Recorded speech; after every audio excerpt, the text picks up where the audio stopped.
Hey, BBN, a big move for the Cats. Bruce Branch III, the top recruit in the 2027 class, is a very interesting prospect for the Wildcats roster. Let's take a closer look. First, subscribe to the channel to receive more news about the Cats. There are moments in college basketball when the news is full of anticipation, and that's exactly the feeling in Lexington at the end of November. The change of course in the recruitment of Bruce Branch III, until yesterday the most coveted name in the 2027 class, now reclassified to 2026, opens an avenue that Kentucky basketball is watching closely and, above all, with enthusiasm.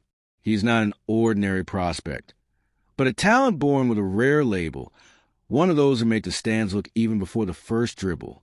The information revealed over the weekend and confirmed by Travis Branham of 247 Sports, not only shakes up the national scene, but also puts the Wildcats back in the conversation with weight and intention. Branch emerges as the 8th best player in the reclassified class, even after stepping up in competitive level. It's a leap that few manage to execute naturally, and the early transition highlights maturity, physical preparation, and above-average game reading. That alone would be news enough to stir up the AAU circuit, analysts, and coaches across the country.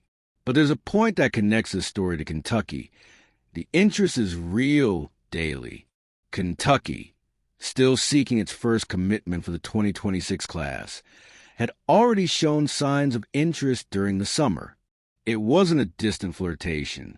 Mark Pope, Cody Fuger, and Jason Hart followed him closely during the circuit, observed him, talked to him, made sure to be seen, like those who know a door needs to be kept open before even trying to walk through it. Branch himself recounted the intensity of this contact, describing frequent conversations, video calls, and constant exchanges with Fuger, the kind of relationship that doesn't happen by accident. He saw the committee in the stands. He perceived their presence, and that says much more than any protocol phrase could convey. While the country points to universities like Arizona, BYU, USC, Kansas, Indiana, and Louisville as possible destinations, Kentucky appears on the radar with an undeniable force. Even though the official offer hasn't yet been formalized, updated information from Jacob Polachek indicates that the scholarship was already offered in the summer. And now, with the reclassification consolidated, the process tends to gain speed. A scenario that seemed distant in the class of 2027 suddenly becomes an urgent matter, an active calendar item, and a direct priority for the staff led by Mark Pope. Branch currently plays for Prolific Prep in Florida and has already garnered substantial offers. Houston, Kansas City, Arizona, Indiana, Louisville, NC State, Tennessee, UCLA, LSU, and other organizations that don't usually waste time on medium-risk bets. If everyone is eyeing the same prospect, it's because something that promises immediate impact, the kind that shapes rotations, attracts NBA attention, and alters the competitive level of the program. And in this scenario, Kentucky doesn't intend to be just a spectator. The Wildcats want to be a protagonist. The inevitable question arises naturally. Could Bruce Branch III land in Lexington? Today, more than ever, the answer sounds like a concrete possibility. There's a connection, there's mutual interest, there's a coach who doesn't hide his ambition in recruitment, and there's an athlete who feels the weight of the invitation. Even though bureaucratic formalities are days, perhaps hours, away from being resolved, what exists at this moment is an open and promising path, a legitimate point of attention for fans who follow every rumor as if it were a play in the game. If college basketball thrives on moves that alter the game, change schedules, and shape the future, Bruce Branch III is, today, the name that makes Kentucky take a deep breath, think big, and see 2026 with a different gleam in its eyes. Mark Stoops not only dispelled the clouds of uncertainty, but also brought a ray of renewed hope. During his weekly radio show, the Wildcats coach confirmed something many wanted to hear. Cutter Boley is committed to the team's future and will return in 2026. The news is more than just a roster update. It's a statement about the direction of the program, an answer to the external and internal doubts that have surrounded Lexington for months. To truly understand the impact of this confirmation, it's necessary to take a few steps back and look at Cutter Boley's trajectory so far. Since his arrival in Kentucky, he has been seen as a key player, a player whose potential seemed almost off the charts for a state recruit, a rare phenomenon in a program that has historically struggled to attract national stars. However, Boley's path has not been linear nor free of obstacles. As a freshman, his first year was marked by limited moments behind Brock Van Dagriff, a veteran transfer from Georgia who inevitably dominated the starting quarterback position. Even so, Boley never seemed intimidated by the shadow of his more experienced teammates. He seized every opportunity he had, including when called upon to face Louisville, demonstrating flashes of the talent that made him so coveted. However, it was in the current season that Boley's story truly began to take on dramatic proportions. With Zach Calzada initially designated as a starting quarterback, everything seemed to follow a predictable script. But college football, as we well know, rarely follows a planned script. An injury in the fourth quarter against Ole Miss completely changed the team's dynamics.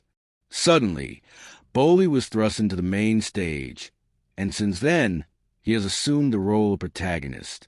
Although the initial results were inconsistent, with mistakes typical of a young player still developing, his gradual evolution was impossible to ignore.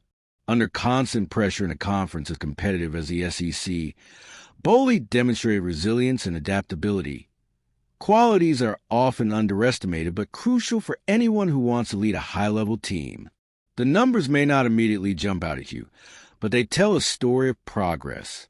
Completing 64.3% of his passes and accumulating 2,398 passing yards in 2 years, Boley not only displayed accuracy, but also showed a growing ability to make decisions under pressure. His 17 touchdowns and 14 interceptions reflect both the successes and the lessons he learned, inevitable for any developing player. Furthermore, his contribution to the running game, with 71 yards and 2 touchdowns, reveals a versatile quarterback capable of improvising when necessary. For a program that often struggles to find stability at the most important position on the field, these characteristics are invaluable. But perhaps the most significant aspect of Boley's staying is the symbolism it carries. In a sport where transfers have become increasingly common, especially among young, talented players dissatisfied with their situation, the decision to stay speaks volumes about an athlete's commitment to program. Equally important, it reflects Mark Stoops' work in building an environment where players feel valued and motivated to grow. Stoops, known for his calm and methodical approach, has faced questions about the future of Kentucky football in recent years. However, by publicly declaring his confidence in Boley as the future of the quarterback position, he not only reaffirmed his vision for the team, but also sent a clear message to fans. Kentucky is building something lasting. This construction, of course, will not be easy. Boley himself has admitted in previous interviews that he is still learning to balance his individual ambitions with the collective needs of the team. This tension, present in so many college players, is particularly evident in young quarterbacks who often feel the pressure to justify high expectations while still shaping their identity as leaders.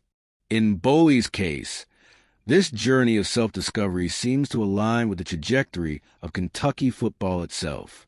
Just as the team seeks to rediscover its identity after seasons of highs and lows, Boley is finding his place within the program's ecosystem. It's a painful process, yes, but also full of promise. Boley's return in 2026, therefore, is not just good news. It's a statement of intent. Let's see, Moss.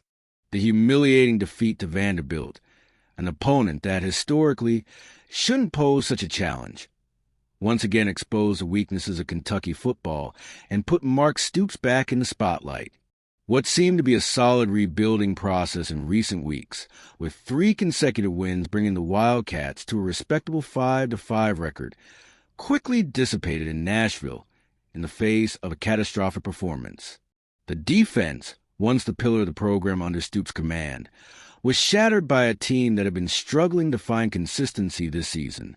600 yards allowed to the Vanderbilt offense is an alarming number, especially for a coach whose reputation has always been tied to defensive solidity. It's impossible to ignore the sense of déjà vu that this situation evokes. In recent years, Stoops has alternated between moments of optimism and periods of increasing criticism, and now seems to be at the epicenter of yet another wave of uncertainty. The pressure on him had significantly decreased after those 3 straight wins, but the collapse against Vanderbilt brought old questions to the surface. Can Stoops still motivate his team for seemingly less important games? Can he reverse the losing streak at crucial moments in the season? And perhaps the most unsettling question of all, to what extent has the program truly progressed under his leadership? The game against Louisville next Saturday, therefore, takes on enormous proportions, not only for the fate of the season, but also for Stoops' future as Wildcats coach. A state derby against the Cardinals, regardless of Louisville's current slump, always carries significant emotional weight. For Kentucky, it's about much more than just securing a bowl game. It's about restoring some dignity and confidence to a roster that seems to have lost its way in recent games. A win in this matchup could serve as a buffer against the criticism that will inevitably follow the disastrous performance against Vanderbilt. On the other hand, a loss, especially at home and by a significant margin, will likely intensify questions about Stoops' ability to lead the program towards something greater than occasional mediocrity. However, it would be premature to say that Stoops' days in Lexington are numbered, despite recent criticism. He has built a solid foundation over more than a decade in the job, something rare in modern college football. He has been responsible for some of Kentucky football's best moments in recent decades, including memorable seasons and regional classic victories that have helped solidify the program's relevance within the SEC. Furthermore, the commitment shown by key players like Boley, who recently confirmed his stay until 2026, suggests there is still hope for the future, even if the present is turbulent. The central question here is not just whether Stoops will remain in charge, but whether he will be able to adjust course before the patience of the administration and the fans completely runs out. The current scenario reflects a deep identity crisis for Kentucky football. For much of Stoops' era, the program was defined by its resilience and ability to overcome adversity. But in recent seasons, that narrative has begun to shift. Inconsistencies in the offense, combined with the decline of its traditional defensive strength, have raised doubts about whether the style of play implemented by Stoops is still viable in a competitive landscape as brutal as the SEC. If there's a ray of hope for Stoops, it lies in the possibility of rebuilding from young and promising players.